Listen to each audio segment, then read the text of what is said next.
This video we will show how to use the automatic, a half automatic loading device.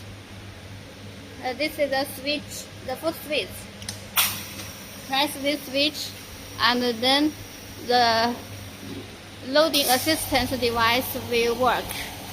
Like this way, you just put the material between the clamp. It is very simple. It will assist the material loading, controlled by the cylinder.